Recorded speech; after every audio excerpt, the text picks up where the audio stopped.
From as far back as she can remember, Judy Mann was captivated by the amazing array of sea life and rock pools close to her home. And at an early age, she had already decided that one day she would be a marine scientist. Today, in her position as the CEO of the South African Association for Marine Biological Research at Durban's Ushaka Marine World, the rock pools have not lost any of that fascinating allure they had when she explored them for the first time.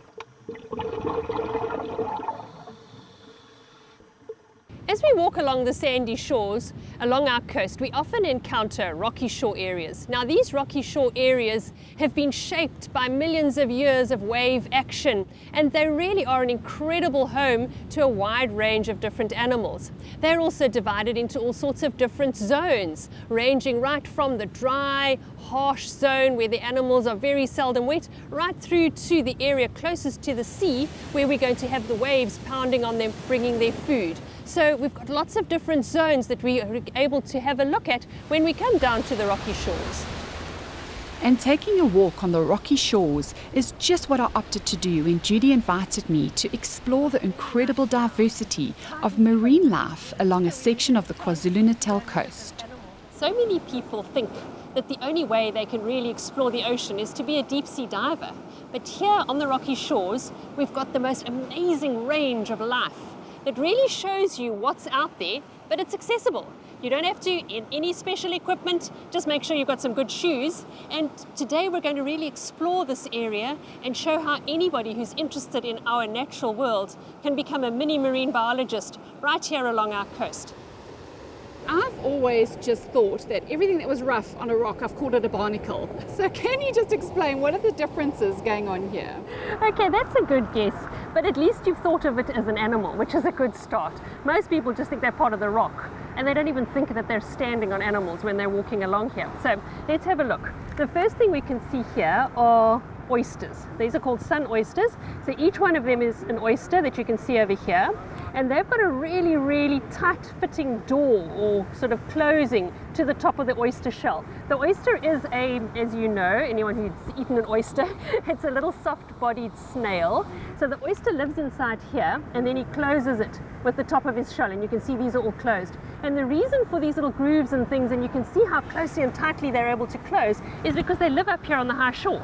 So now with a high tide, they need to be able to keep their moisture inside their bodies. So they'll close up very, very tightly. And you'll notice that with all of the animals that you see here on the high shore, the ability to close off, or else the ability to really hide, so that they don't get dry. Are these protected, these oysters? No, you can harvest oysters, but obviously you need to have the right permits and all the rest of it, yes. Now, the next thing that you were right on is these are barnacles. Okay. Now, barnacles are actually really, really interesting because if you look at them, they look pretty much like snails. But in actual fact, they're a type of crab, which is very strange. They're in the same family as the crabs and the rock lobsters. Now, what these little guys do is that they have a little larval stage that swims around in the water. Well, it doesn't really swim, it more floats around in the water because it's very tiny. When that little larvae is ready to settle, it'll settle down on the rock, but it wants to make sure that there's enough food for it. So what it'll do is it'll dance a little jig. So imagine this tiny little microscopic larvae dancing a little jig, and that little jig is making sure that it's got enough space. Because remember that once this barnacle sets down on the rock, that's it. He's not going anywhere. So he's got to make sure he chooses the right place when he settles down. So he'll dance a little jig and then sit down on his head, makes himself a little cement base, and then grows this shell around him. And you can see each one of these has got a little shell. Now that is the barnacle animal that you can see that I'm pointing to over there. There you can see him over there. Okay. And at high tide, what will happen is that will open up, and this little animal will stick out its little jointed legs and will wave them in the water, and that's how it gets its food. So it's amazing that these animals that we just walk along, we don't even think of them as being incredible little animals, perfectly adapted to the high shore area. We're going to take a little stroll down there. Just be careful of your footing because it can be a bit slippery. And we're going to go and look at the animals. As they slowly get revealed, we'll be able to see more and more as the tide goes out. Wonderful. Now just look quite closely. Every now and then you'll see a wave break and it moves back, and you'll see little squirts of water. Yes. Yeah. Those are from an animal aptly called a sea squirt. And what it's doing is it's just closing its little siphon, and we'll have a look at it there, but you can see them squirting quite nicely. Now, interestingly here, this is an amazingly beautiful little tide pool. And this tide pool is used by all sorts of people, and even dogs get to have a nice swim here. Stunning. Now, what's quite interesting with this particular area is all of these hard corals, which are really quite remarkable. So we're very, very privileged here that we've got this wide range of hard corals, and you almost don't even need to get wet to see them. So we'll have a look at these just now. Fantastic, and they're all different colors as well, so they're obviously all different species. And I've seen a lot of fish in here. It's a lovely, lovely spot. There are lots of different fish here. So this is a lovely little ecosystem all by itself. And you can come and swim here. Absolutely, you can come and How swim, you can wonderful. snorkel, and jump right here on our coast. We are so, so privileged.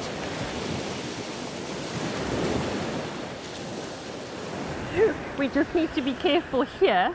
Here is a lovely little bed of baby mussels. Oh, so they've all attached themselves here, and they're obviously living reasonably happily, but I don't think they're going to get much bigger. So Judy, they won't grow into adult size mussels from here? Probably not from here. They need a lot more food, and they're not going to get enough here. This area is probably dry too often.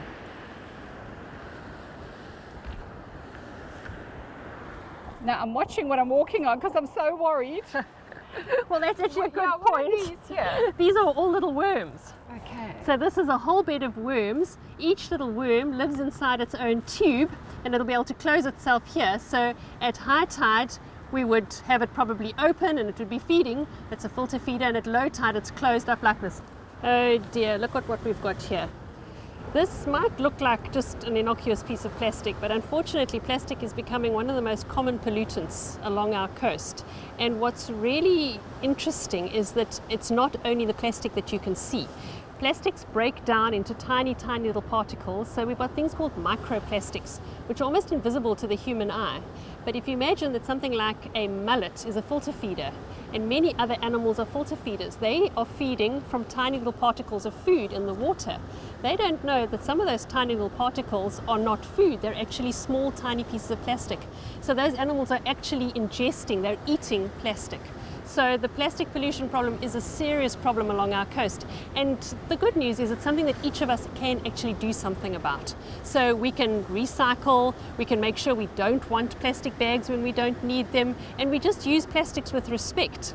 Plastics don't have to be a part of our life. They can be something that we can use, but we need to use them wisely. And then we can actually help little animals like this in our oceans.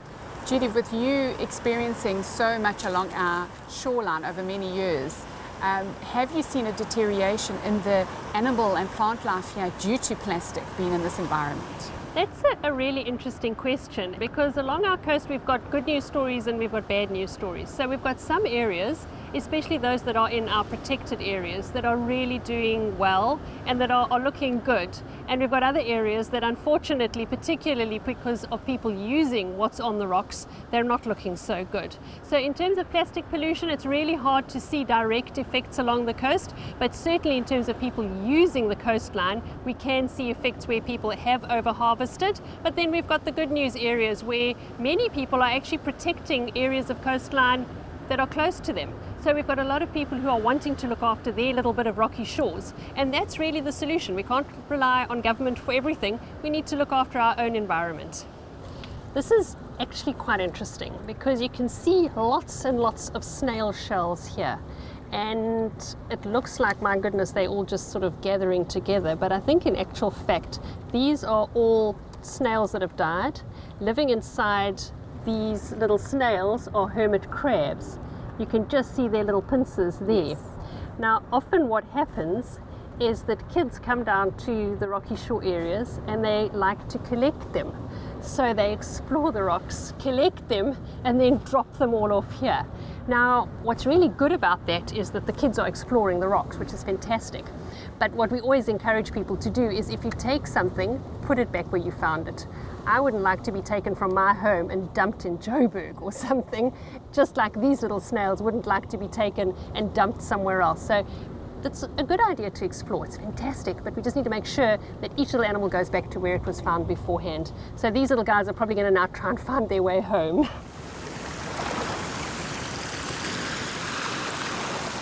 I'm just going to take a walk down because the tide's out quite nicely and we can have a look at this nice bed of mussels.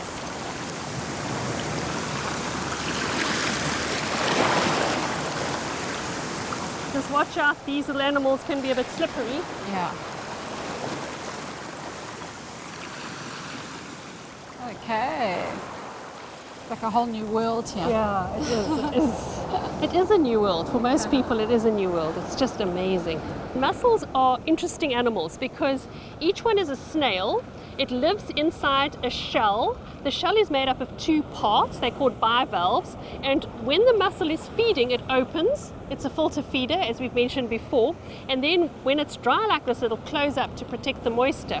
Now, what's really interesting is if you pull this mussel, it's quite hard to get it off the rocks. And what's happened is that the mussel has what's called a beard, or another word for it are byssus threads, and it uses that to attach itself to the rocks. So they're attached to the rocks quite firmly, which is quite useful. As you can see, it's getting a bit wet here. So when the waves are pounding here, the mussels are actually quite firmly attached to the rocks, and they'll open up and then they'll get their food.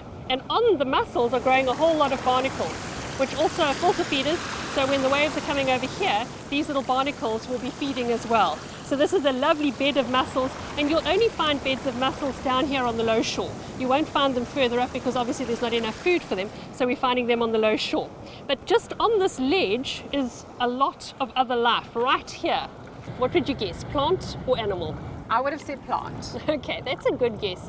A long time ago, scientists actually thought that they were plants because they don't seem to do any of the things that animals do. But in actual fact, it's a very, very simple animal, really just a whole collection of cells. Now, interestingly, if you take a sponge and you pass it through a sieve, the cells will all get back together again and almost create a new sponge. So that's sort of like taking your boerewors and asking it to turn back into a cow. So this is a very simple animal. The reason it's not a plant is because it doesn't have the ability to make its own food. And that's what makes a plant a plant. When we were talking about the cucumber earlier, it was really hard to see it. And this just shows how amazingly camouflaged they are. They all look like part of the rocks. They do look like part of the rocks. If you live in this area, you've got to be able to protect yourself. This guy clearly can't run away, and he's not going to attack anything. So his best form of defense is actually just to blend in. And you'll often find attached to his skin are lots of tiny little stones, and that's part of him defending himself, part of his camouflage. So he's got little tiny tube feet on his body, and he'll just hold on to these little stones, sometimes bits of seaweed, sometimes bits of shell, and that's how he will actually camouflage himself. So staying alive, you've got to do that to stay alive. And in this case, if you can't run away and you can't fight, you're going to have to hide. And you'll see lots of animals will do that as their form of defense. Now, interestingly, here we've got something else that's adopted a different form of defense. So this is a sea urchin, and the little animal is one of those round sea pumpkins that you often find on the beach. And his form of defense is to have spines all around his body. So that's how he's defending himself. And he's holding onto the rocks with lots of tiny little tube feet, which are little tiny feet with a little sucker at the end. And I cannot dislodge him from here. Now, I'm touching this urchin, but if you see an urchin with long, thin spines, don't touch them, because those little tips will break off. And they're really, really painful when they get into you, and you have to almost wait for them to break down, because if you try and dig them out, they just break down into small pieces. These are all anemones. They look a bit like blobs, but if you go further down, you'll be able to see that they're actually little animals. They've got a body like a sack, so this is the body over here. They've got a mouth in the middle, and surrounding the mouth are a whole lot of tentacles. And those tentacles are what they use to catch their food. So they'll wave those tentacles around and they'll catch their food. They'll then digest the food, and then any waste material is passed out through the same opening. Here you can see one. He's opening. There, he's just starting to open. Yes. So as the water comes in, he goes, great, food time, and he'll start to open. When the water comes down again, you can see he goes quite flaccid and flat. Yeah, those ones just look like stones, shiny stones. That's it. You would never guess that they were animals. Yes. So that's quite interesting. Here you can see that's the little mouth there. And there you can just see on my finger, you can see those little stinging cells. This is quite an interesting area because there are blue soft corals and there are also hard corals. Actually, this is quite incredible here. Just imagine, this is actually a whole colony of animals. So if you feel it, it's really, really soft. Yes. And what you're feeling is the living tissue. So this is a hard coral that's growing on this rock. And this hard coral is quite unusual if you think of it as an animal. Each little animal is very similar to that anemone that we looked at earlier, but on a much smaller scale. So you've got a little tube-like body with a mouth surrounded by tentacles. But what the corals do is they create a calcium carbonate skeleton, which is this huge, massive thing that you can feel here. Now, the way I kind of understand it is that they all share the same apartment building, but each little animal has its own front door, which is just a way of understanding it. Now, you don't often see corals in rock pools, so this is quite unusual. And what's interesting is that the corals generally grow in warm tropical waters. So they grow sort of from Durban north. You don't get that many hard corals further south, but what you do get further south are lots of soft corals. And here is a little soft coral here. And you'll see this one, if you feel it very gently. Oh wow, it's like silky. Yes, and it doesn't have that hard body structure, so it doesn't have that calcium carbonate structure. There you can feel it's very, very soft, but also if you look at it, it's the same sort of structure. The little body with the little mouth surrounded by tentacles. So quite different. As you get further south, you get lots of different soft corals, and interestingly, corals, as I said, only grow in warm, clean water. And the reason for that is that inside these coral tissues are tiny, tiny little algae called zooxanthellae. Now, these little algae will photosynthesize, so they will produce food which the coral then uses. And that's what enables corals to get to those huge sizes. If you imagine the Great Barrier Reef is made by tiny little animals, and that's because they've got that zooxanthellae in their bodies. So in their tissues, little algae are photosynthesizing, producing food. So that's what helps them to grow. So that's why you'll only find corals where light is going to penetrate, because those little tiny algae cells need sunlight in order to photosynthesize.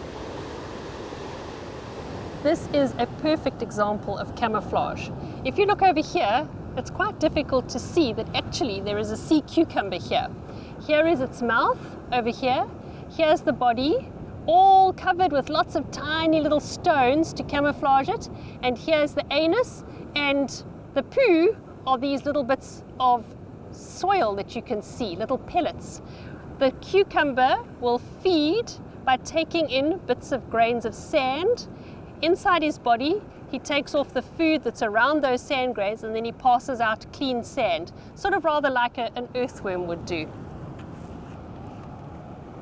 Right the way through here, we've got an urchin. I'm just gently taking him off the rocks. There we go. You can see he's got a body, which is this little shell, and then lots of these spines around the whole body. And if I turn him upside down with these little tube feet, there we go. The animal lives inside this shell that he has created, and around the whole body are these spines, which gives the urchin its familiar look. If we look underneath, you'll see that he's got a mouth in the middle, and then these are 5 rows of little tiny tube feet, and that's what it'll use for locomotion. And you can see he's got 5 rows, so that's 1, 2, 3, 4, 5. So he's what's called 5-rayed symmetry. So that's an unusual form of symmetry. We have a left and a right side. He's got 5 sides. We'll pop him back there.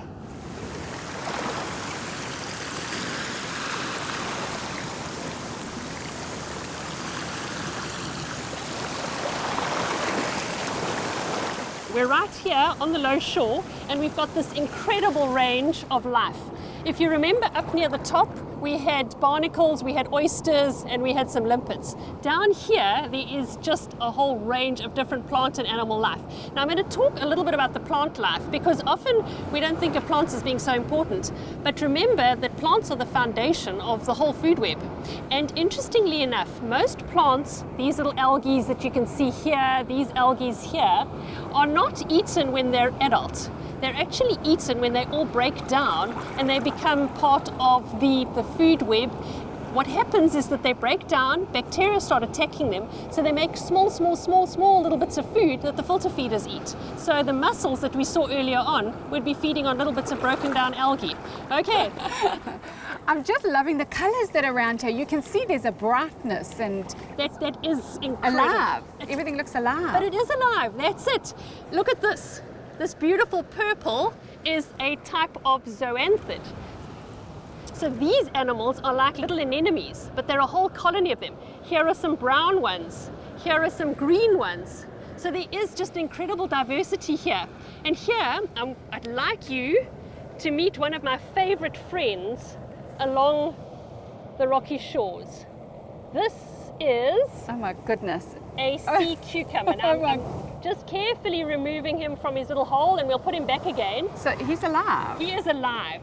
If you look there, that's his front end, and that's where he has tentacles that he'll put out into the water and he'll gather his food. This is his body here, and here's his anus, but just hold him.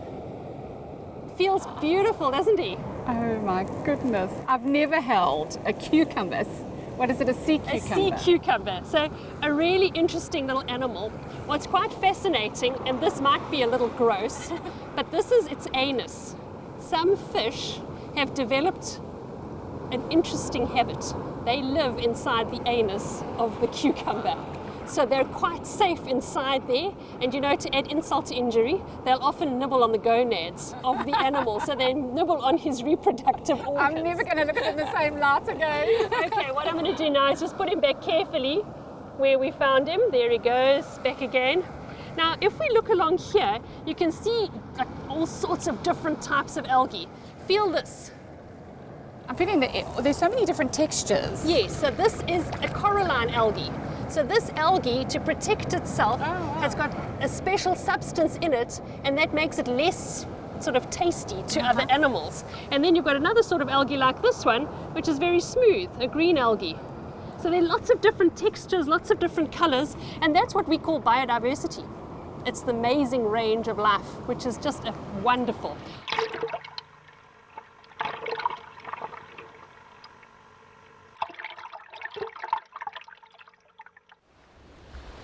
After our fascinating exploration of the coastal zone, a swim in the rocky pool was a great way to cool off and enjoy close-up some of the many species to be found along here. The whole experience was like swimming in a large aquarium.